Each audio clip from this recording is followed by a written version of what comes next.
आज हम बात करेंगे बेन जॉनसन का play every man in his humour. और ये प्ले जो बेन जॉनसन ने लिखा था वो 1598 की बात है, और तभी ये पब्लिश कराया था। सेकंड टाइम बाद में पब्लिश कराया गया। और बेन जॉनसन को, जैसे कि आप जानते हो, विलियम शेक्सपियर के कंटेम्पररी है। विलियम शेक्सपियर के काफी प्ले आपने पढ़े होंगे। विलियम शेक्सपियर, बेन जॉनसन और क्रिस्टोफर मार्लो, अगर हम देखें तो ये तीनों ही एक तरीके से कंटेम्पररी है। लेकिन क्रिस्टोफर मार्लो ने थोड़ा पहले अपने वर्क लिख दिए थे। और अगर बात करें, विलियम शेक्सपियर काफी लेट तक लिखते रहे, और बेन जॉनसन आल्सो। एक बहुत बड़ा डिफरेंस है शेक्सपियर में और बेन जॉनसन में। बेन जॉनसन ने जो अपने प्ले लिखे हैं वो थोड़ा मतलब क्लासिकल वे में लिखे हैं। इट मीन्स ये थ्री यूनिटीज यूज किया करते थे, unity of time, place and action. जबकि विलियम शेक्सपियर के प्ले में यूनिटी ऑफ एक्शन तो देखने को मिलता था, लेकिन unity of time and place ये किसी में होते थे, किसी में नहीं होते थे। हाँ, उनका एक प्ले है टेम्पेस्ट, जिसके अंदर थ्री यूनिटीज विलियम शेक्सपियर ने दिखाई है। और लेकिन अगर हम बात करें बेन जॉनसन का, every man in his humour, comedy of humours के लिए माने जाते हैं बेन जॉनसन। और उन्होंने कॉमेडी ऑफ ह्यूमर का जब नाम आता है तो उसमें सबसे पहले जो नाम है वो बेन जॉनसन का होता है। उन्होंने बहुत ज्यादा इसे परफेक्ट करा। और उन्होंने बताया कि कॉमेडी में मतलब इंसान के अंदर फोर फ्लूइड्स होते हैं। वो फ्लूइड्स वाली बात मैंने कॉमेडी ऑफ ह्यूमर्स के टॉपिक में अच्छी तरीके से समझाई है, जो मैंने लिटरेरी फॉर्म्स एंड टर्म्स वाले वीडियो में बनाया था। तो कॉमेडी ऑफ ह्यूमर्स में फोर फ्लूइड्स होते हैं इंसान की बॉडी के अंदर। अगर एक भी फ्लूइड उनमें सब में बैलेंसिंग होना चाहिए, और अगर एक भी फ्लूइड कम हो जाता है तो इंसान में कुछ ना कुछ कमी आ जाती है, कुछ अधिकता हो जाती है। या तो इंसान बहुत ज्यादा इमोशनली होगा, या इंसान बहुत ज्यादा डींगे मारने वाला, कोई झूठ बोलने वाला बन जाता है। इस तरीके से अलग अलग कैरेक्टर में अलग अलग इफेक्ट पड़ जाते हैं, और उसे हम कॉमेडी ऑफ ह्यूमर के नाम से जानते हैं। अब बात करेंगे यहाँ पर every man in his humour. देखो, इससे भी क्लियर बात हो रही है। ह्यूमर का मतलब दो होते हैं। एक आपने ह्यूमरिस्ट सुना होगा, जो सर रोजर के बारे में कहा जाता है। सनक के लिए भी ह्यूमर यूज होता है और हास्य के लिए भी होता है। तो प्रत्येक व्यक्ति अपनी ह्यूमर में है, मतलब सबकी अपनी अलग अलग सनक है। तो every man in his humour, इसका मतलब यहाँ काफी मैन दिखा रखे हैं बेन जॉनसन ने। उन्होंने अलग अलग टाइप के पर्सन दिखाए हैं। कोई क्या है, बहुत अपनी झूठ बोल रहा है, मतलब झूठ बोल करके शो करता है, शो ऑफ बहुत ज्यादा कर रहा है। तो ऐसा भी कैरेक्टर इसके अंदर दिखाया है, बोबेडिल जैसा। और इसमें कुछ ऐसे बहुत शक्की है, अपनी वाइफ पे शक कर रहे हैं, जिसमें काइटली का कैरेक्टर दिखाया गया है। तो कुछ ऐसे हैं जो अपनी बातों को आगे लेके चलते हैं। बेटे में और जनरेशन गैप दिखाया है मिस्टर नोवेल का, उसके बेटे के साथ, एडवर्ड के साथ। तो मतलब किसी इंसान में कोई चीज है तो वो उसके अंदर बहुत ज्यादा फंसी हुई है। एक मैथ्यू का कैरेक्टर दिखा दिया। तो यहाँ एक थोड़ी सी प्रॉब्लम ये हो जाती है बच्चों के लिए, कि स्टोरी जो है ना, ये कॉमेडी है। अच्छा, कॉमेडी के अंदर क्या होता है कि स्टोरी इतनी बढ़िया नहीं होती भाई। ट्रेजेडी के अंदर तो एक आपको एक स्टोरी दिखाई देगी, कोई थीम होगी, उसी को लेकर के बात चल रही होगी। कॉमेडी में कहीं से भी कैरेक्टर उठाए, जैसा आप मूवी भी देखते हो, तो कॉमेडी में क्या है कि एंटरटेनमेंट के लिए होती है। इसी तरीके से स्टोरी तो आपको इतना बढ़िया तरीके से ये समझ में नहीं आएगी, लेकिन कुछ कैरेक्टर्स है और जिनके ऊपर मतलब ये कॉमेडी कराई गई है, वो आपको जरूर ध्यान में आ जाएंगे कि भाई यहाँ पर किस तरीके से ये कराया गया है। तो हम इस प्ले को पढ़ेंगे और इसके हर छोटे छोटे एपिसोड को देखेंगे। हालांकि जो इम्पोर्टेंट क्वेश्चंस है वो इस तरीके से, इसमें जो भी मतलब ऐसे कोई एपिसोड ज्यादातर देखने को अगर इसमें कुछ मिलेगा ना, तो आपको कैरेक्टर के बारे में पता होना चाहिए, ये किस चीज का रोल अदा करता है, ये कैरेक्टर कैसा है। वो ये थोड़े क्वेश्चन बनते हैं, थोड़ा थीम, थोड़ा कॉमेडी ऑफ ह्यूमर्स के बारे में। स्टोरी बेस्ड क्वेश्चन तो थोड़े कम ही होंगे, और वो इजीली आपके मैं बता भी दूंगा। मतलब अगर स्टोरी बिल्कुल क्लियर ना हो आपके, तो कोई इसमें टेंशन लेने की जरूरत नहीं है। आपके एलटी ग्रेड में लगा हुआ है every man in his humour. इन्हीं क्वेश्चन से आपको क्वेश्चन मिलेगा भी। तो मैं इस तरीके से लेके चलूंगा। थोड़ी कहानी कहानी अगर आप कैरेक्टर को थोड़ा सा समझ लोगे ना, तो उसी से ही कहानी क्लियर हो जाएगी, क्योंकि स्टोरी कुछ है नहीं। वो उससे बदला लेना चाह रहा है, वो उससे झगड़ रहा है, उसकी उससे नहीं बन रही है, वो अपनी वाइफ से शक करता है, बाद में उसकी उससे शादी हो जाती है। ऐसे करके मतलब बनाई है। फिलहाल दो परिवार तो नॉर्मली यहाँ पर देखने को मिलेंगे। एक परिवार जो है वो नोवेल का है, जो मेन हीरो भी है इसका, मिस्टर नोवेल, जिसे सीनियर नोवेल भी कहते हैं। और बड़ी मजे की बात है, विलियम शेक्सपियर जैसे एक इतने बड़े ड्रामेटिस्ट, उन्होंने भी एक एक्टर का रोल अदा किया था। मतलब उन्होंने एक किरदार निभाया है यहाँ पे, एज ए रोल किया था। और विलियम शेक्सपियर यहाँ पर मिस्टर नोवेल बने। नोवेल मतलब सीनियर नोवेल। जो परिवार है ना, नोवेल एक गोत्र है, तो उसमें नोवेल का बेटा है जूनियर नोवेल, और पिता है सीनियर नोवेल, जिसे हम नोवेल के बेटे का एडवर्ड नोवेल भी बोल देते हैं। तो बाप बेटे हैं ये दोनों, काफी रईस है। और बेटा जो है अच्छा है, मतलब ठीक है, कोई दिक्कत नहीं है, लेकिन पिता को उस पे मतलब जैसे आजकल की जनरेशन होती है उसे ध्यान रखते हैं, उसे वॉच रख करते हैं, हमेशा ऑब्जर्व, निगरानी रखते हैं कि भाई मेरा बेटा कहीं बिगड़ ना जाए, गलत काम में ना पड़ जाए। तो ऐसा दिखाया गया है। हालांकि एडवर्ड ठीक है, लेकिन फिर भी उसने दो चार दोस्त ऐसे कर रखे हैं जो थोड़ा सा, वो जो माहौल है ना दोस्ती वाला, वो थोड़ा सा बिगड़ा हुआ है। तो उसी से डर है कहीं मिस्टर नोवेल को।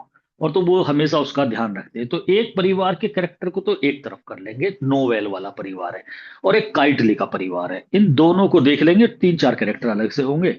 इस तरीके से आप समझने की कोशिश करना, तो मैं कोशिश करूंगा, क्योंकि फर्स्ट टाइम पे नोवेल समझ में कैरेक्टर की वजह से नहीं आता, तो उनके नाम थोड़ा सा आप साथ के साथ ध्यान रखना। क्वेश्चन भी कराता रहूंगा और वो भी समझाता रहूंगा। फिलहाल ये देखो, every man in his humour जो है, ये लिखा गया था 1596 में। अच्छा 98 बोला था मैंने, ये 96 में लिखा गया था। पब्लिश हुआ था 98 में, और फिर सेकंड टाइम ये क्वार्टो में हो गया था 1601 में। क्वार्टो एक वर्ड होता है, एक फोलियो होता है, मतलब चार पार्ट बना देते हैं किसी उसको, पेपर को फोल्ड करके, तो वो क्वार्टो हो जाता है। 1601 में ये फर्स्ट टाइम क्वार्टो में पब्लिश हुआ था, और इट वाज पब्लिश्ड इन 16, ये फिर फोलियो था, फोलियो जैसे विलियम शेक्सपियर का फोलियो था, इस तरीके से फोलियो में पब्लिश हुआ था। जो नेम है कैरेक्टर्स के, इट चेंज्ड इनटू फोलियो। जब फोलियो में पब्लिश करा तो थोड़े नाम चेंज कर दिए। तो ये था, बाद में हुआ था ना, तो थोड़ा सा चेंजिंग करके करा था। फिलहाल हमें आप मतलब इसमें जो क्वेश्चन आता है वो यही आता है, पब्लिश की डेट आती है तो 1598 है। मेनली पब्लिश को पूछते हैं। तो every man in his humour by Ben Jonson, published in 1598। ये ही क्वेश्चन ज्यादा इंपॉर्टेंट रहता है इसमें। There is a prologue. अब प्रोलॉग, इसे इसके अंदर एक प्रोलॉग है। प्रोलॉग होता है स्टार्टिंग में हम स्टोरी से पहले कुछ लिखते हैं, वो खुद बेन जॉनसन ने लिखा है। एक तो क्वेश्चन ज्यादा इंपॉर्टेंट तब होता है जब प्रोलॉग किसी और ने लिखा हो, लेकिन यहाँ पे तो खुद बेन जॉनसन ने लिखा था। तो एक प्रोलॉग है, इस फोलियो में आया था वो बाद में। It is written partly in prose and partly in blank verse. ये ध्यान रखना है, प्रोलॉग जो लिखा गया था बेन जॉनसन ने, थोड़ा सा प्रोज, थोड़ी सी पोइट्री उसमें यूज करी थी, और ब्लैंक वर्स यूज करी थी। फोलियो जो होता है टू फोल्ड्स पेपर होते हैं, क्वार्टो जो होता है वो फोर फोल्ड्स पेपर होता है। ये तो आपको वैसे भी ध्यान रखना है, बेन जॉनसन से मतलब नहीं है। ये हमारा एक तरह से जो स्ट्रक्चर होता है किसी चीज को लिखने का, पहले फोलियो में लिखे जाते थे। विलियम शेक्सपियर का प्लेज होते हैं वो सारे के सारे फोलियो में पब्लिश किए गए थे, तो वो टू पार्ट्स में होता है। क्वार्टर तो नाम से ही क्लियर हो रहा है, वो फोर पार्ट्स में होता है। तो फोलियो और क्वार्टर ये होता है। ये जो ड्रामा था ये परफॉर्म किया गया था कर्टेन थिएटर्स में, और 1698 लॉर्ड चैम्बरलेन जो है उनके द्वारा ये कर्टेन थिएटर में इसे परफॉर्म किया गया था। तो ये थिएटर का नाम था, तो यहाँ किया गया था। और लॉर्ड चैम्बरलेन को तो आप जानते हो, पहले ये नाटक कंपनियां थी, और इस तरीके से लॉर्ड चैम्बरलेन में से किया गया था। The characters of this drama are phased from Rome. जो कैरेक्टर्स है ना, वैसे तो सारा का सारा every man in his humour London में दिखाया गया, इंग्लैंड में, लेकिन जो कैरेक्टर लाए गए थे जिन्होंने परफॉर्म करा था इसे, मतलब स्टेज पे, वे रोम से आए थे, उन्होंने करा था। तो कैरेक्टर ऐसे लाए गए। तो जैसे लॉर्ड चैम्बरलेन है ना, इन्होंने हायर करे होंगे, तो वहां से बुला करके उनसे ये प्ले कराया था। हालांकि एक खासियत थी इसमें, जैसे विलियम शेक्सपियर प्ले लिख रहा था ना, वो क्या करता था, कभी रोम की कहानी दिखाता था, कभी वेनिस की स्टोरी दिखा रहा है, कभी वियना की दिखा रहा है, वो अलग अलग जगह की कहानी दिखाता था, स्कॉटलैंड। ये इसने लंदन सिटी को दिखाया है बेन जॉनसन ने। और ये, अब तक तो विलियम शेक्सपियर तो मतलब काफी फेमस थे, बेन जॉनसन ने अपना नाम जो गेन करा है, जो फेम प्राप्त करी है, वो इसी वर्क से करी थी, every man in his humour से। काफी मतलब बहुत ज्यादा फेमस हो गए थे। इसका कारण ये भी रहा, इन्होंने थोड़ा सा मजाक किया तो दिखाई दिया, कॉमेडी दिखा दी, और ज्यादातर ट्रेजेडी चल रही थी। क्रिस्टोफर मार्लो ट्रेजेडी लिख रहे थे दमादम, और अब पब्लिक को थोड़ा सा एंटरटेनमेंट चाहिए था, तो कॉमेडी लिखी। कॉमेडी में भी अलग अलग तरीके के इंसान दिखाए इसके अंदर, आप देखोगे कैरेक्टर्स इतने सारे दिखा दिए, किसी में कुछ गुण है, किसी में कुछ है, सबको अलग अलग करके ऐसे मजाक सा उनका बना करके। और भेष बदलना, जो कि विलियम शेक्सपियर भी डिसगाइज कराते हैं ना, इन्होंने तो एक ही कैरेक्टर को कई बार यहाँ पे डिसगाइज कराया, जो कि नोवेल का नौकर है, वो भेष बदलता है इसके अंदर कई बार। तो ऐसा दिखा दिया। तो बेन जॉनसन ने कुछ हटके चीज दी, पब्लिक को इंटरेस्ट आया, तो यहां से इनका नाम जो है काफी बढ़ गया था। तो बेन जॉनसन ने जो है रोम से कैरेक्टर लिया है, ये मतलब वहां से प्लेयर लाए, उनसे परफॉर्म करा दिया ये drama every man in his humour. और लंदन लाइफ पे था, तो लंदन को बहुत कम इंसान यूज करते थे, तो इंग्लैंड में फेमस हुआ बहुत ज्यादा।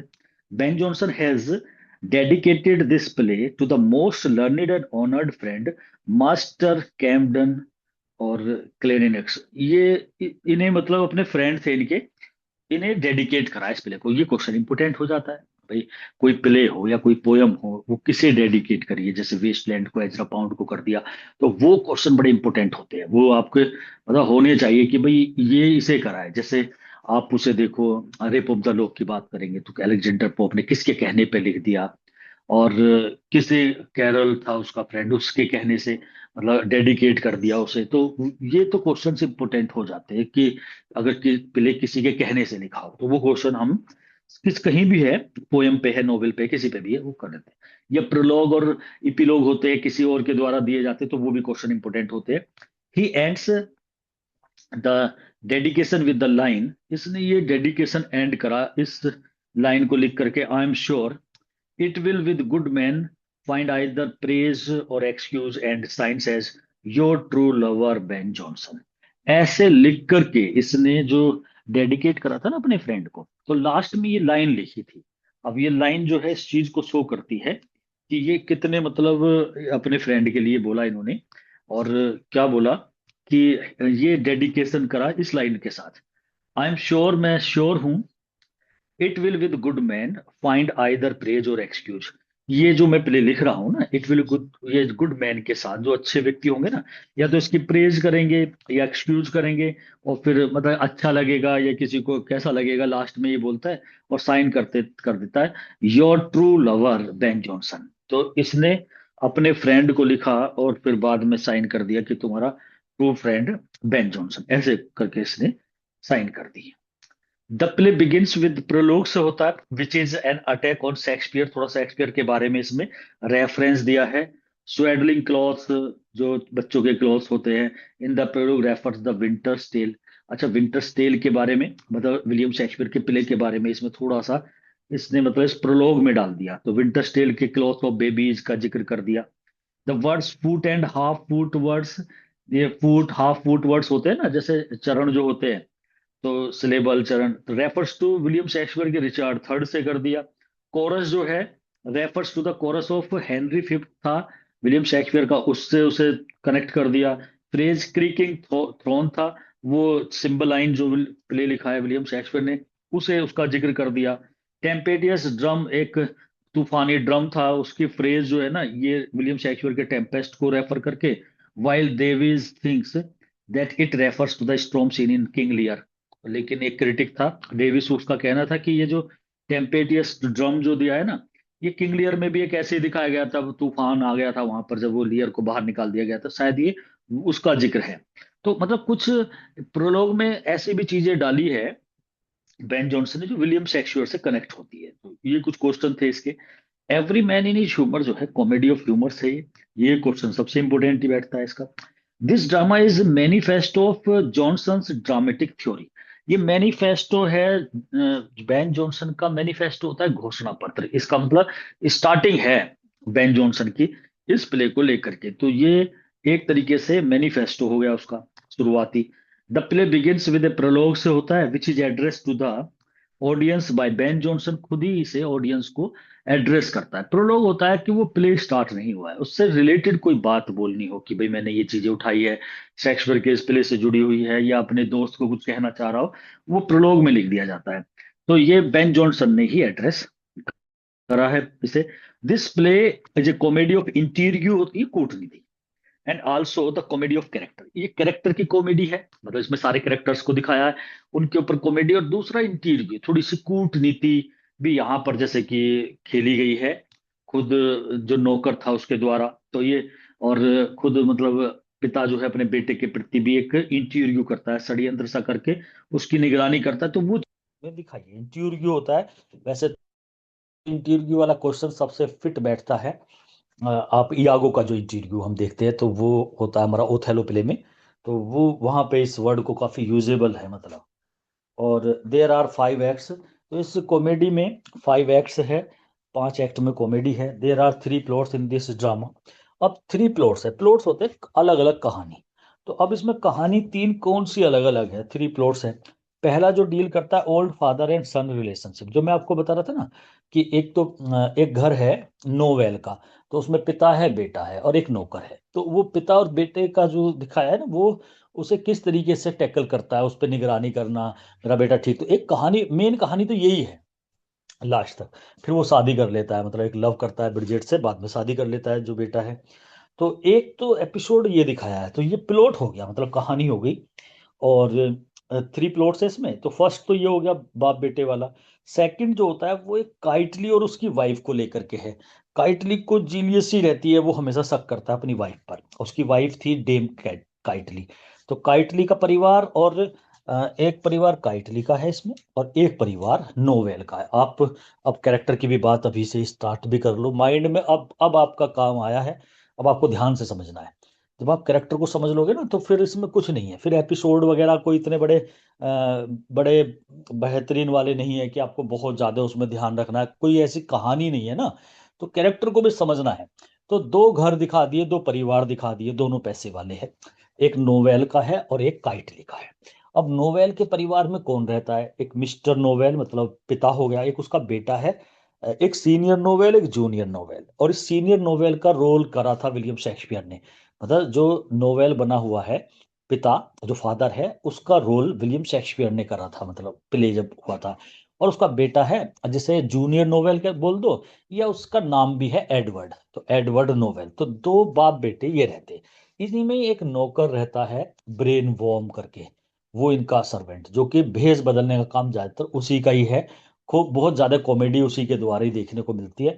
और लास्ट में जब सारे के सारे कैरेक्टर कोर्ट में पहुंचते हैं, तो जज उसी को टारगेट बनाता है कि भाई इसने करा है, लेकिन उसे छोड़ देता है ये कह करके, चलो खैर इससे किसी को कोई ज्यादा हानि नहीं हुई। तो कॉमेडी है, तो थोड़ा सा लास्ट में जज उसका फेवर ले लेता है उसकी बात सुन करके, जब लास्ट में कहता है जी बताओ, मैंने तो सबके घर बनाने के लिए करा था, मैं कोई बिगाड़ थोड़ी रहा था।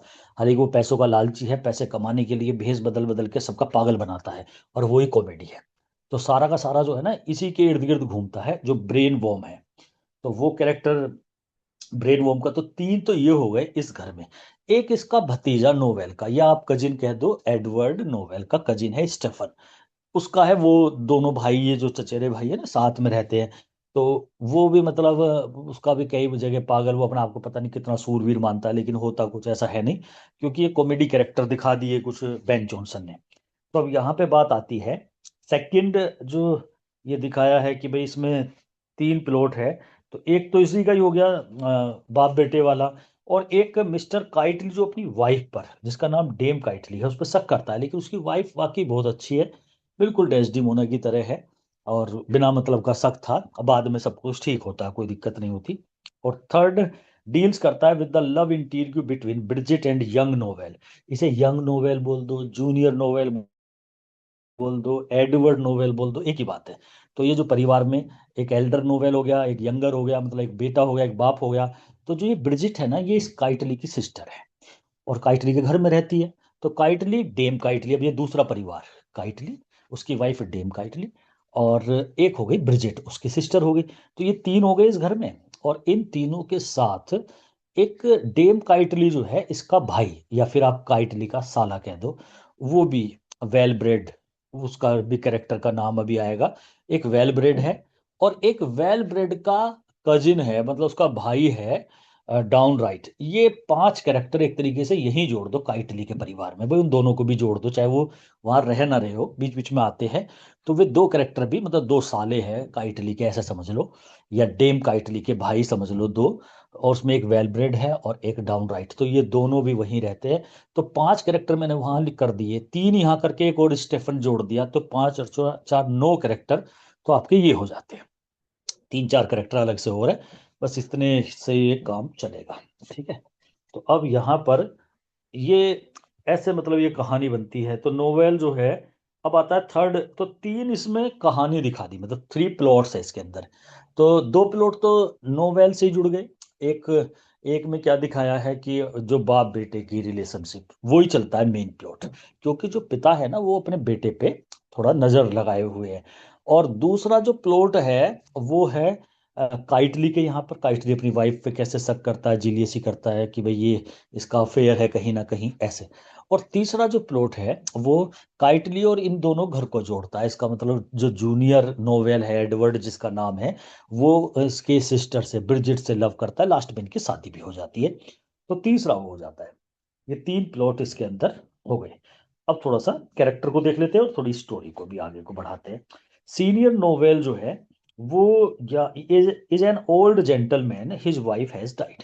वो बूढ़ा है, उसकी वाइफ मर चुकी है, तो परिवार में बस बाप बेटे ही तो है। तो ये दोनों है, तो सीनियर नोवेल है। यही सीनियर नोवेल है जो विलियम शेक्सपियर ने इसका रोल करा है। एडवर्ड नोवेल इसका बेटा हो गया, बेटा of novel. He is the true hero, यही है, ये हीरो है। हीरोइन उसकी सिस्टर हो जाएगी ब्रिजेट, बाद में इनकी शादी भी हो जाएगी, ठीक है। वैसे नहीं दिखाया कोई लव अफेयर, कोई लंबी कहानी इनकी, वो नहीं है इसमें। कॉमेडी है ना, यहाँ तो कैरेक्टर को दिखाएंगे, वो कोई कुछ कर रहा है, कोई कुछ कर रहा है, कभी उधर का सीन कभी उधर का सीन। कहानी को भी आप बिल्कुल लगा के बना नहीं सकते, मतलब ऐसा जब सुनाएंगे तो एक तरफ की बात हो गई फिर उसकी सुनाने लग जाएंगे, ऐसा होता है। तो ट्रू हीरो है ये। अब ब्रेन वॉर्म, देखो नाम से भी क्लियर हो रहा है, ब्रेन के अंदर वॉर्म माने कीड़ा है उसके, मतलब यही है जो पूरी कहानी का उथल पुथल करेगा और सारे कैरेक्टर को से अटैच रहेगा। तो शुरुआत में ही देखने को मिला है ब्रेन वॉर्म जो है ये नौकर है और बहुत ज्यादा भेष बदलता है, डिसगाइज करता है। अब ये बहुत वफादार मिस्ट सीनियर नोवेल सोचते हैं मेरा वफादार है, बेटा सोचता है कि ये मेरा वफादार है किसी का नहीं। अब शुरुआत जब होती है तो स्टेफन और वो दोनों बैठे रहते हैं, मतलब जूनियर नोवेल, एडवर्ड नोवेल बोल दूंगा चलो मैं इसे।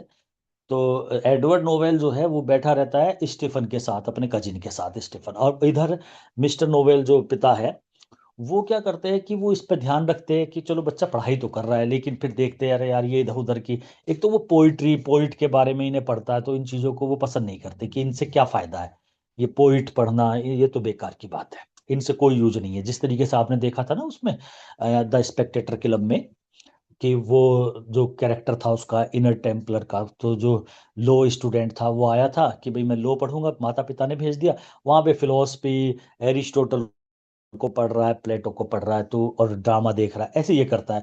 मतलब थोड़ा पोइट्री वगैरह पोइट को पढ़ता है, तो इस चीज से इसके पिता मतलब चाहते हैं कि ये ऐसा ना, मतलब अपनी एजुकेशन को कंप्लीट करे। हालांकि बेटा ये ठीक है, थोड़ा बहुत वही जनरेशन गैप तो होता ही है, पिता की सोच में और बेटे की सोच में अब डिफरेंस आ चुका है। इसे भी बेन जॉनसन दिखाता है लंदन में कि भाई आजकल का टाइम ऐसा है, इतना भी हमें सख्ती नहीं करनी चाहिए। बेटा बिगड़ा हुआ नहीं था, पिता खुश था, लेकिन थोड़ी सी टेंशन। कि भाई पढ़ाई थोड़ा सही डायरेक्शन में नहीं कर रहा है, थोड़ा यार दोस्त सही नहीं है। तो उसका एक वो फ्रेंड है जो वेल ब्रेड करके, वेल ब्रेड जो था, उसके यहाँ से एक लेटर, वो एक लेटर भेजता है इसे। अब लेटर ही चलते थे तब, मोबाइल वगैरह तो है नहीं। तो उस लेटर को ये ब्रेन वोम जो है ये लेके आता है लेटर। तो इस लेटर को वो लिखा हुआ था एडवर्ड नोवेल के लिए। तो ये पकड़ लेता है पिता जो है, ये कहता है भाई मुझे दिखा पहले इसे, जैसे बच्चों के मोबाइल आप चेक कर लो, ऐसे उस लेटर को चेक करता। अब उस लेटर में उसने कहा था कोई डांसिंग क्लब, शराब वराब पीने वाला, वहां पे भाई वहां आ जाओ, वहां बैठ के बात करेंगे, तुम्हारे पापा तो बड़े ऐसे, मैं तो आ नहीं सकता। और उसके पिता की बुराई कर दी, अरे बहुत खड़ूस है तुम्हारे पिता, ऐसे है वैसे है। अब वो पढ़ लेता है सारी चीजों को, हालांकि कुछ नहीं कहता, कहता है बताना बताना कि ये मैंने पढ़ लिया, दिया हो जाओ उसे। अरे पर इस पे ध्यान रखना है, इस पे ये ब्रैडवेल जो है। अब ये ब्रैडवेल कौन है, वो मैंने आपको बताया था। ये थोड़ा सा मतलब आवारा टाइप का तो है ही, और मजाकिया कैरेक्टर है। और ये उसका साला है कैटली का, मतलब डेम कैटली का, काइटली, डेम काइटली जो है लेडी, उसका भाई है। तो वेल ब्रेड। और वो काइटली जो है ना, वो इससे परेशान भी है बहुत ज्यादा, क्योंकि ये अपने दोस्तों को लेकर उसके घर भी पहुंच जाता है। और फिर वहां पर ये शराब पीते हैं, गाने बजाने करते हैं, तो वो इससे दुखी भी रहता है। वो इसकी शिकायत इसके भाई से करता है, डाउन राइट से। वो मैंने बताया भी था आपको, एक भाई है। तो अभी तो हम इसी परिवार से ही है, अलग से कोई नहीं। तो अब ब्रेन वोम जो है वो लेटर उसे दे देता है और बता देता है कि तुम्हारे पिता ने पढ़ लिया। वो इसलिए सोचता है, ये बड़ा चालाक है, कहता है कि बाप तो मर ही जाएगा कुछ दिन में, मुझे तो बेटे से सांठगांठ ठीक रखनी है, आगे इसी से तो पैसे मिलेंगे जब भी कभी मिलेंगे। तो उसे अपने विश्वास में रखता है, दोनों को रखता है विश्वास में। अब एडवर्ड नोवेल, अब देखो क्वेश्चन 25 पे दे रखा है ना, brain worm is the servant of novel, he is very intelligent and has the knowledge of in literature, literature में भी उसकी नॉलेज है। ब्रेन वॉर्म जो है एक्सपर्ट है डिसगाइज करने में, ये कई बार भेस बदलेगा, वो भी आपको बताया जाएगा। काइटली जो है, अब काइटली के बारे में भी समझ लो। तो हमने तीन नाम अब तक देखे, इसमें जो है एक नोवेल, पिता, एक बेटा नोवेल हो गया मतलब एडवर्ड, और एक ब्रेन वोम, तीन क्या था। अब दूसरा परिवार आ गया काइटली। काइटली जो है मर्चेंट है, एक कपड़ों का व्यापारी है लंदन में। फेड अप हो गया चुका है अपने वाइफ के बिहेवियर से, हालांकि वाइफ में कोई कमी है नहीं, बस शक है इसे उस पे, तो उससे परेशान है। ही ऑलवेज सस्पेक्ट करता है, उस पे संदेह करता है। डेम काइटली वाइफ हो गई उसकी। अब मिस्ट्रेस ब्रिजिट जो सिस्टर है डेम काइटली की, she is the true heroine of this play. ये इसकी सिस्टर है, और यहाँ इस ये डेम काइटली की नहीं, काइटली की सिस्टर है, शायद गलत लिखा है। हीरोइन है इस प्ले की, और ये काइटली की सिस्टर हो गई, ठीक है ना। अब आता है वेल ब्रेड, ये भाई है डेम काइटली का, मतलब ये साला है उसका काइटली का। तो वेल ब्रेड, और यही था जिसने वो लेटर लिखा था स्टार्टिंग में। इसका मतलब दोस्त है एक तरीके से एडवर्ड नोवेल का। उसी ने लेटर लिखा था कि भाई मैं तुमसे मिलना चाहता हूँ, तुम्हारे पिता तो बहुत बेकार इंसान है, और मुझे उनसे थोड़ा सा डर भी रहता है, मैं आ तो सकता नहीं हूँ, तुम वहां आ जाओ। और ये दोनों मिलेंगे भी अब। दोनों कौन, अभी उसका नाम नहीं आया स्टीफन का, वो भी मैं बताऊंगा आपको। वेलब्रेड जो है ये भाई है डेम काइटली का, और ही इज गे, मतलब जो मतलब गे होते हैं। George Downright is the step brother of Wellbred, he is an angry man. अब ये डाउन राइट का नाम आ गया। डाउन राइट जो है ये वेलब्रेड जो है इसका भाई है, मतलब कजिन है एक तरीके से, तो भाई लगा लो। अब ये दोनों भाई आपस में तो ठीक है, और बस एक दूसरे की शिकायत चलती है। डाउन राइट से शिकायत करता है मिस्टर काइटली, कहता है कि तुम्हारा जो ये भाई है ना, ये यहाँ पे कभी किसी को ले आता है घर पे, कभी किसी को, तो यहाँ पर एक तरीके से बना रखा है, अड्डा बना रखा है, तो गलत है ये। तो इसे मतलब डाउन राइट से कहता है। अब डाउन राइट से चिढ़ने वाला इसका एक कंटेम्पररी भी आएगा आगे चल के, वो भी मैं आपको बताऊंगा। काइटली जो है कंप्लेन करता है डाउन राइट से अगेंस्ट हिज स्टेप ब्रदर वेलब्रेड के बारे में, कि भाई तुम्हारा भाई अच्छा नहीं है। वो कहता है वेलब्रेड का बिहेवियर जो है ना वो अच्छा नहीं है। He comes to his home with his rascal friends, को लेकर के आ जाता है। ये थोड़ा सा मतलब जैसे आवारा टाइप के होते हैं ना, घूमना भटकना मौज मस्ती करना, ऐसा है ये वेलब्रेड जो है। इसीलिए उसे बुला रहा था ये जो जूनियर नोवेल था, कि भाई आ जाओ और कहीं घूमेंगे एंजॉय करेंगे। तो ये वेल ब्रेड है। काइटली जो है, हालांकि वेल ब्रेड वैसे बुरा नहीं है दिल का। बाद में यही अपनी सिस्टर जो, सॉरी, जो ये ब्रिजिट जो है इसकी काइटली की सिस्टर जो है, उसका लव अफेयर उसके साथ कराएगा एडवर्ड नोवेल से, और फिर दोनों की शादी भी हो जाएगी लास्ट में। ही सेज, वो कहता है वेल ब्रेड का जो बिहेवियर अच्छा नहीं है। Kitely says that his sister, Kitely कहता है कि उसकी जो बहन है ना Bridget and his wife dame Kitely live in this home. Kitely, वो दोनों के दोनों, ब्रिजेट भी और डेम काइटली दोनों उसके घर में ही वही है, मतलब वो रहती है। थॉमस कैस, अब कैस ही कह दो इसे, इसके नाम से क्लियर भी हो जाएगा। ये काइटली का कैस, क्लर्क कह दो, नौकर कह दो, ऐसे है। तो काइटली के परिवार में जैसे उधर ब्रेन वोम रहता है, यहाँ कैस रहता है। तो ये दो परिवार ही तो अब तक हमने डिस्कस करे हैं। अगर बात करें इन दोनों परिवार से अलग, दो इंसान आए हैं, एक वेलब्रेड आया है और एक डाउन राइट आया, वो दोनों भाई है। तो वे दोनों भाई साले हो गए उसके काइटली के, तो वे भी कहीं ना कहीं इसी परिवार से जुड़ गए। तो अभी तक तो ये दो ही परिवार की बात करिए। इसमें एक कैस है, कैशियर है काइटली का। तो ये मर्चेंट तो है ही, व्यापारी, उसका कैशियर है, तो नौकरी है, उसके घर पे ही रहता है। जस्टिस क्लेमेंट, इसका जिक्र बाद में होता है। ये दो बार दिखाया जाएगा, एक बार बीच में और एक बार लास्ट में, जब क्लेमेंट का कैरेक्टर आएगा। तो यही सबको बुलाएगा, सबसे बात करेगा, भाई तुम्हारी क्या क्या सजा है, लास्ट में यही सबको आजाद कर देगा। चलो छोड़ो, अब इसकी बातों को छोड़ो, ब्रेन वोम की, इसकी उसकी। तो ये दोस्त भी है काइटली का। Justice Clement is an old merry magistrate in London में, ये भी थोड़ा मजाक किया कैरेक्टर, लास्ट में सबको माफ भी कर देगा, खासकर उस नौकर को जिसकी वजह से सारा कुछ हुआ था। अब रोजर फॉर्मल क्लर्क है क्लेमेंट का। इसका कोई ज्यादा जिक्र तो है नहीं, ये तो क्लेमेंट, ये तो एक मैं कोर्ट के लिए बता रहा हूँ अलग से, कि कोर्ट में जज है, जज का एक ये नौकर है, क्लर्क है। एक बार रोजर फॉर्मल बन करके आ जाएगा ये ब्रेन वॉर्म्स, भेष बदल करके, और झूठ कह देगा इनसे कि भाई तुम्हें वो जज ने बुलाया, ऐसे करके ले जाएगा। तो इसलिए इसका जिक्र है। एक ओलिवर कोब है, कोब के नाम से जाना जाएगा, कोब। कोब जो है एक वाटर बियरर है, मतलब ये अब ये तीसरा परिवार आ गया। तीसरा परिवार के तो हस्बैंड वाइफ है बस, ठीक है। और लेकिन कोब का करेक्टर काफी ज्यादा है इसमें, तो इसे समझ लो। कोब एक मतलब छोटा व्यक्ति है, छोटे से मतलब ये है कि गरीब है। वो पानी इधर से उधर लाना ले जाना, पानी पिलाना, ये काम है इसका। अब इसी के घर में अब जब दिखाया जाएगा ये कोब, अच्छा, एक तो कोब की जो वाइफ है, टिव है उसका नाम। काइटली को शक तो ये है कि कोब से कहीं ना कहीं मेरी जो वाइफ है, वो डेम काइटली पे शक करता है ना। कोब से जोड़ता है उसे। और डेम काइटली को बाद में वो भी शक कर जाती है अपने हस्बैंड पे, कोब की वाइफ को अपने हस्बैंड से जोड़ देती है, तो लास्ट में सब चीजें खुल भी जाती है, कुछ नहीं है ऐसा। यहाँ पर ओलिवर कोब है, वाटर बियरर है, छोटा सा आ, गरीब इंसान है। उसकी वाइफ जो है वो टिव है। Novel is not happy because his son, अब कहानी में क्या होता है, नोवेल खुश नहीं है क्योंकि उसका जो बेटा है ना Edward, fond of the fruitless arts, poetry, कि वो पोइट्री वोइट्री में इंटरेस्ट ले रहा है, तो वो उसे अपने बेटे पे, मतलब वो इन चीजों से खुश नहीं होता कि भाई ये गलत कर रहा है। एक सर्वेंट जो उसका ब्रेन वोम है, gives a letter to elder, ये मैंने बता दी थी वैसे आपको अलग से बात, अब देख लो। वो खुश नहीं है क्योंकि उसका बेटा एडवर्ड जो है ना, फॉन्ड ऑफ द, वो पोइट्री का शौकीन है, तो पोइट्री वगैरह की भाई इनका तो कोई यूज नहीं है, मतलब एक ऐसा होता है ना एकेडमिक अपने पढ़े, इस पढ़ाई को क्यों कर रहा है। नौकर ब्रेन वॉर्म जो है एक लेटर देता है, शुरू में स्टार्टिंग जब होता है पहले, एडवर्ड को, मतलब इसे, सॉरी, एल्डर नोवेल एडवर्ड के नाम से था, लेकिन इसे दे देता है बड़े वाले को, पिता को। थ्रू दैट लेटर, उस लेटर से, वाज फॉर हिज सन, उसके बेटे के लिए था। और elder Knowell reads it and ask Brainworm to give that letter to his सन।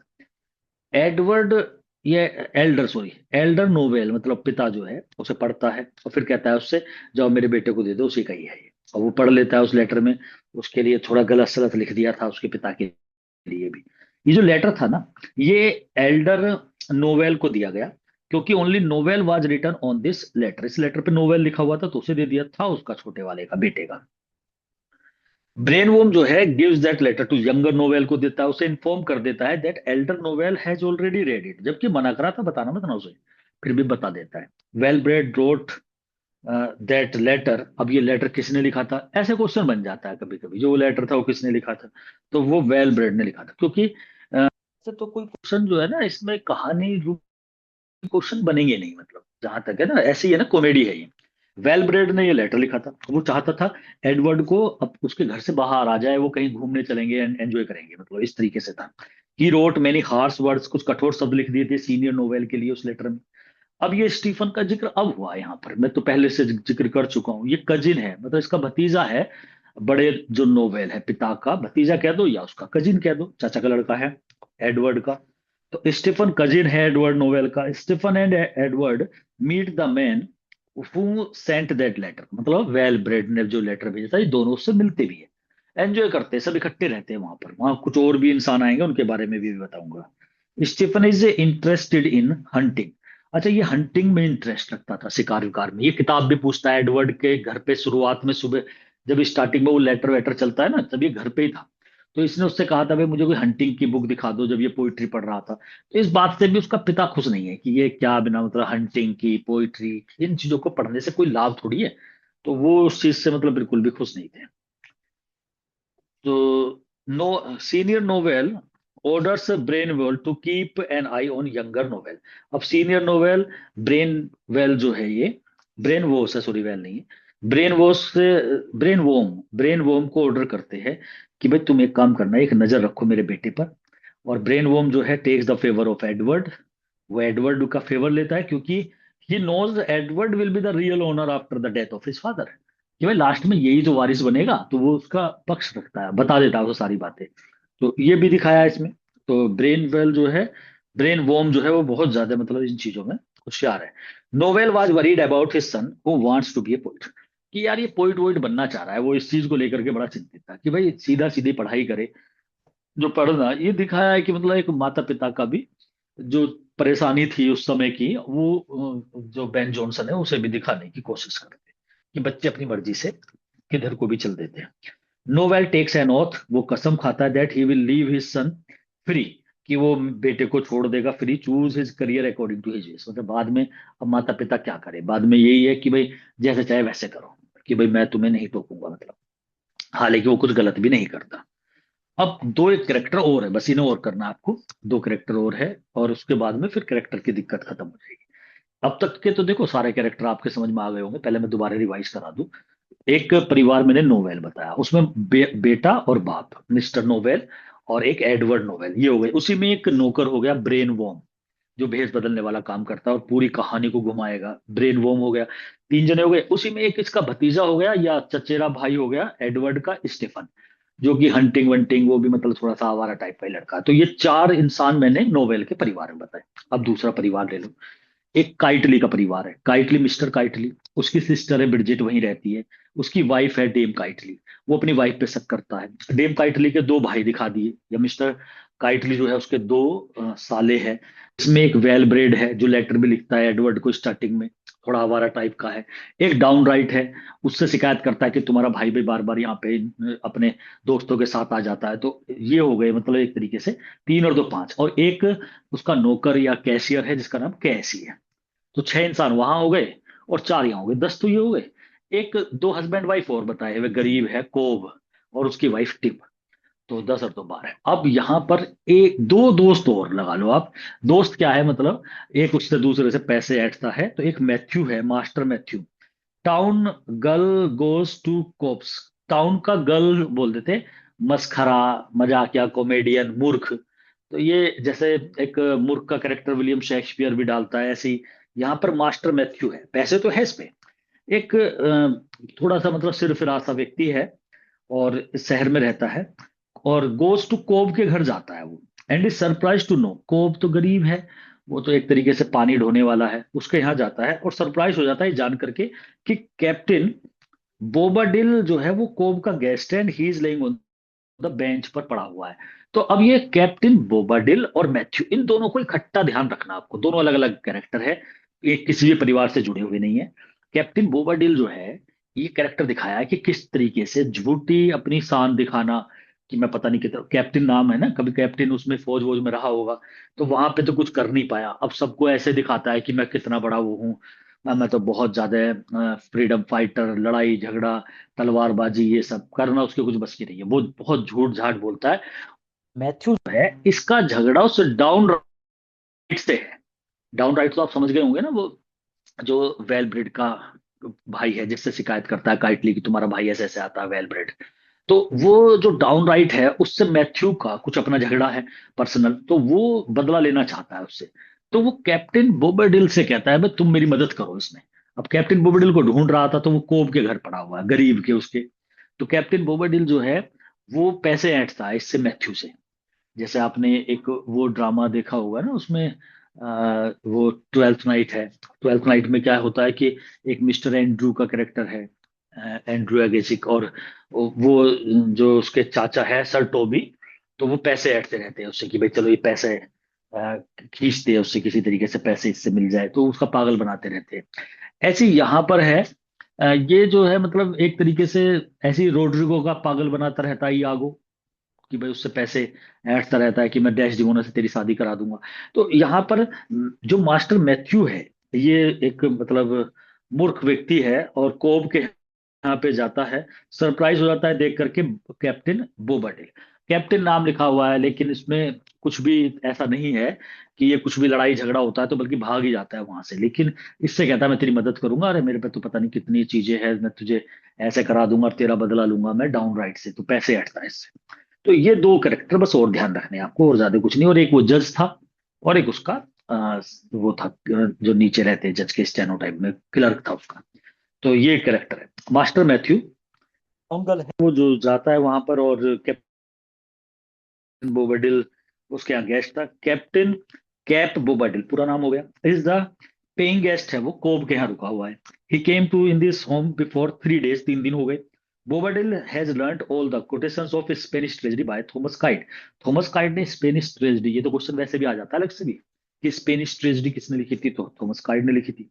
अब उससे की कुछ कोटेशंस है उसमें, मतलब ऐसे है कुछ वीरता वाली, जो मतलब बहुत ज्यादा करेज से भरी हुई कुछ ऐसी कोटेशन, उन्हें बोलता है बोबर्डिल, कैप्टन बोबर्डिल। ये दिखाता है तो कितना बहुत ज्यादा मतलब बहुत सूरवीर है, ऐसा कुछ दिखाता है बोबर्डिल। बोबर्डिल कन्फेस करता है that he has filthy humour of quarrelling. वो कन्फेस माने स्वीकार कर लेना। वो ये स्वीकार करता है that he has filthy humour of quarrelling, झगड़ने के जो फिल्दी ह्यूमर, सनक बेकार की। बाद में जाके सनक कि भाई मैं बेकार, उस बात को भी कन्फेस करता है लास्ट में, कि भाई मुझे झगड़ने वगड़ने का इतना ज्यादा वो नहीं है, इस बात को स्वीकार करता है। मैथ्यू इन्फॉर्म करता है बोबर्डिल को कि जो डाउन राइट है ना, उसने मेरी बेइज्जती करी है, और मुझे धमकी दे रहा है पीटने की, तो तुम्हें मेरी सहायता करनी है। वो तो इसे ऐसे पैसे खिलाता है। बोबरडील कहता है मैथ्यू से कि तुम्हारा डिसीजन जो है वो ठीक है, टू चूज मी, तुमने मुझे चुना है इस पर्पज के लिए। ही बोस्ट, वो ये डींगे भी मारता है, that he will teach him how wield the sword, कि वो उसे सिखाएगा कि तलवार कैसे चलाते हैं। विल्ड माने चलाना, और स्वॉर्ड होती है तलवार को चलाना, सिखाऊंगा उसे, उसे बताऊंगा कैसे तलवार चलाई जाती है, ऐसे बोलता है। जबकि इसके बस की नहीं है, डाउन राइट बहुत बड़ा खिलाड़ी है। और अब यहाँ पर एक चीजें और होंगी। जो वो स्टीफन था, मैं हल्का सा बता दूं, आ जाएगी बातें आगे। जो स्टीफन एडवर्ड का भाई है, चचेरा भाई, जो नोवेल के घर में रहता है, उसी घर में वो नौकर रहता है। जबकि वो नौकर भेष बदल करके एक सोल्जर का रूप धारण करके और उनके पास पहुंच जाता है तलवार को लेकर के। तलवार थी बिल्कुल, मतलब बहुत सस्ती वाली हो, और ये कहता है भाई मैंने युद्ध में ऐसे ऐसे ये तलवार बची है, मेरा सारा सामान चला गया और ये बहुत महंगी तलवार है, उस युद्ध में काम आई थी, ऐसा था। उसे बेच देता है कुल मिलाकर के उल्टे सीधे रेटों पर, और वो उस तलवार को लेकर के फिरता है। और जब बोबरडिल को वो दिखाई देता है स्टेफन, स्टेफन तलवार लेके ऐसे घूम रहा है, पता नहीं वो उसे क्या मिल गया। तो और काफी उसे अंगूठी दे दी, मतलब सोने की। और जब तलवार खरीदी, वो तलवार थी मतलब जैसे किसी को फेंक दे दो ना, बिल्कुल झूठी, कुछ भी नहीं है उसमें, ऐसे लुट गया कुल मिला के। और ब्रेन वॉर्म ने अपना, वो तो भेष बदलने में तो वाकिफ है, मतलब एक्सपर्ट है, तो उसने इस काम को कर दिया और पैसे कमा लिए, और फिर अपने उसमें आ गया, ब्रेन वॉर्म बन गया, नौकर बन गया, जबकि उसे पहचान भी नहीं पाए थे। तो अब वो स्टीफन को ये बताता है बोबर्डिल, ये कहता है अरे ये तलवार तो बेकार है, इसमें क्या कुछ है। तो तब उसे पता लगता है यार मैं तो लूट गया। तो ये भी मतलब ऐसे कोई कहानी तो ऐसी है नहीं, बस मजाक दिखा दी थोड़ी सी। तो अब आगे देखो आप, ब्रेन वोम जो है वो डिस्गाइज करा, उसने भेष बदला मेम्ड सोल्जर का। अब मेम्ड होता है जो मतलब अपंग, जैसे हाथ पैर कटा हुआ, तो ऐसे झूठा वो बना दिया पूरा। उसे वो माहिर है इन चीजों करने में। वो एडवर्ड्स और स्टीफन से मिलता है। अब इन दोनों को तो वे दोनों भी जानते हैं, लेकिन अब भेष बदल दिया, जैसे फिल्मों में दिखा देते हैं, हल्का सा भेष बदल दिया, कोई पहचान ही नहीं पाता, ऐसी है ये फिल्म ही है। तो वो एडवर्ड्स और स्टीफन से मिलता है, उन्हें दिखाता है एक तलवार, उन्हें बताता है कि मुझे पैसों की जरूरत है इसलिए मैं इसे बेच रहा हूँ, बहुत ही महंगी तलवार है। स्टीफन का जो पर्स था ना, वो कहीं खो गया था, कहीं उसे वो पर्स नहीं मिल रहा। The purse contains a ring, उसमें एक रिंग थी उसकी मिस्ट्रेस की।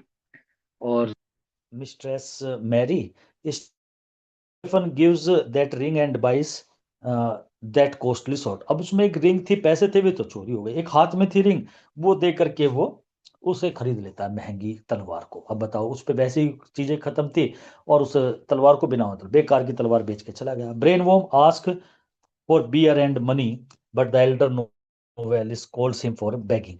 तो अब ब्रेन वोम जो है बियर के लिए, पैसे के लिए, वो जो एल्डर नोवेल है जो पिता है उनसे कहते हैं, लेकिन वो उसे डांट देते हैं कि भाई फॉर बेगिंग, कि तुम ये बिना मतलब ये भीख भाग मत मांगो, मुझसे मत कहो।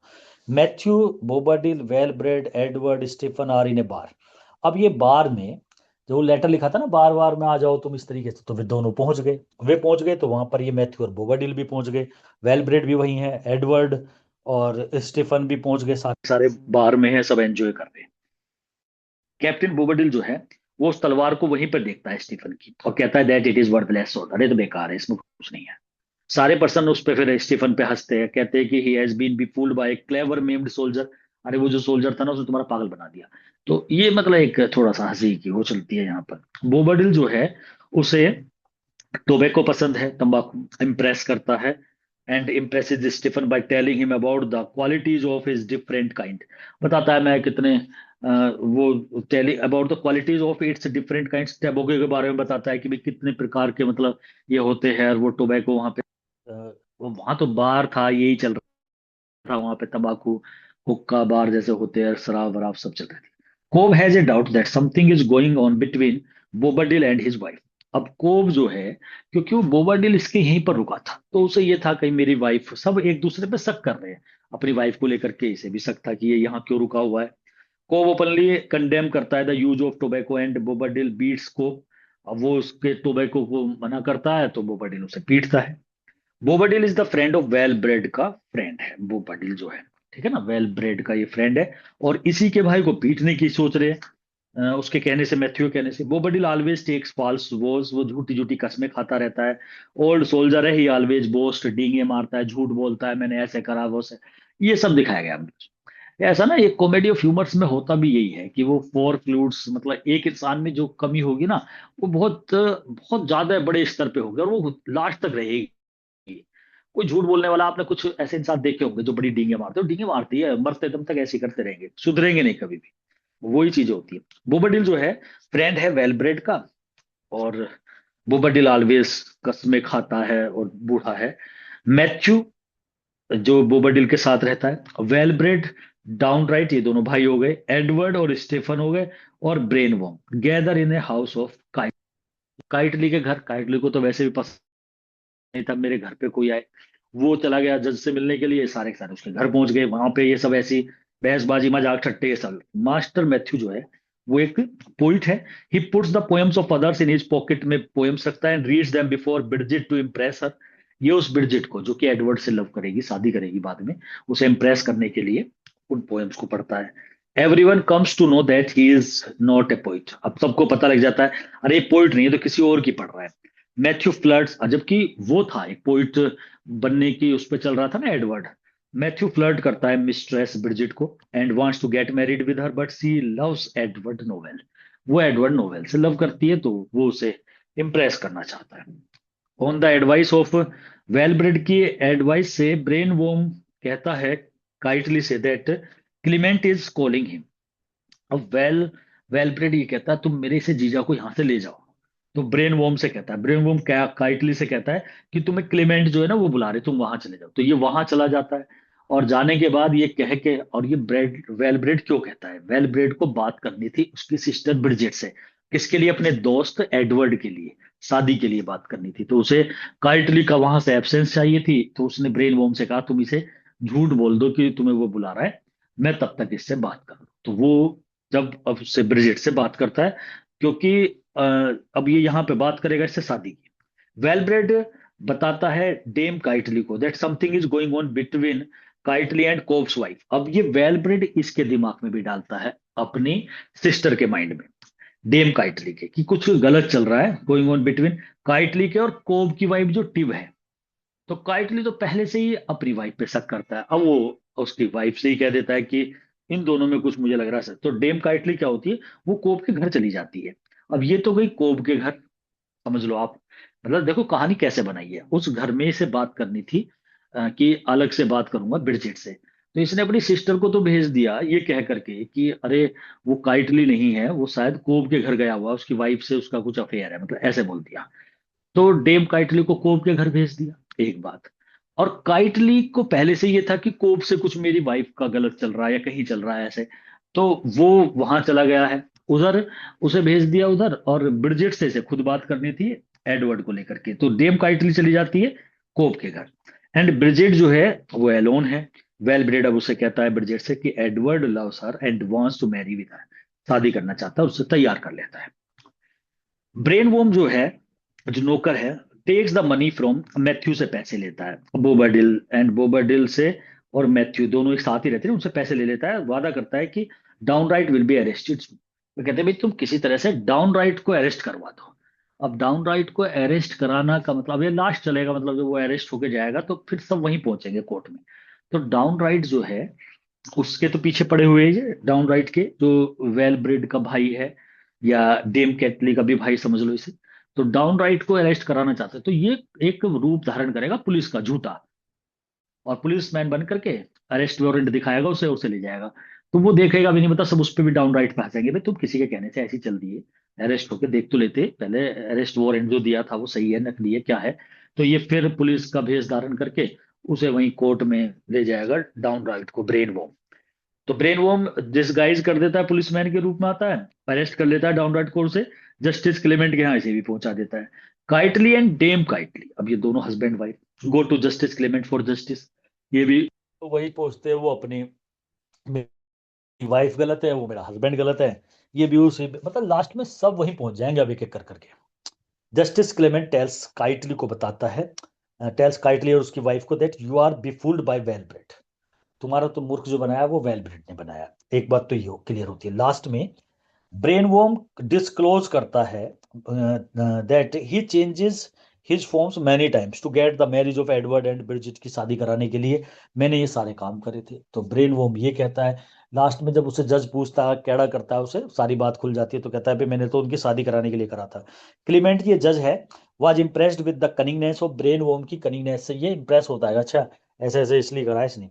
रोजर फॉर्मल जो क्लर्क था जस्टिस क्लीमेंट का, एंड ही ड्रिंक्स मच, वो कुछ शराब पी लेता है। लास्ट में प्ले के सारे कैरेक्टर्स जो थे वो कॉन्ग्रेचुलेट करते हैं एडवर्ड और Margaret on their marriage, Edward को और ब्रिजेट है ये, ऑन देयर मैरिज, उन दोनों की शादी पर उन दोनों को सब कॉन्ग्रेचुलेशन देते हैं, मतलब लास्ट में जज ही कह देता है कि ठीक है भाई इन दोनों की शादी करा दीजिए। तो ऐसे करके ये प्ले एंड होता है यहाँ पर। जो एम है every man in his humour का was to ridicule the humours of city, समाज में जो ह्यूमर्स है उसे, उसका मजाक उड़ाया है। जो सनक है ह्यूमर्स है, उसका सनक का, किसी में किसी चीज की सनक, किसी में किसी चीज की। Shakespeare like this play, William Shakespeare को भी ये पसंद आया play much, and he perform the role of senior Knowell का रोल इस कॉमेडी में विलियम शेक्सपियर ने अदा करा। ये क्वेश्चन बहुत इंपॉर्टेंट हो जाता है।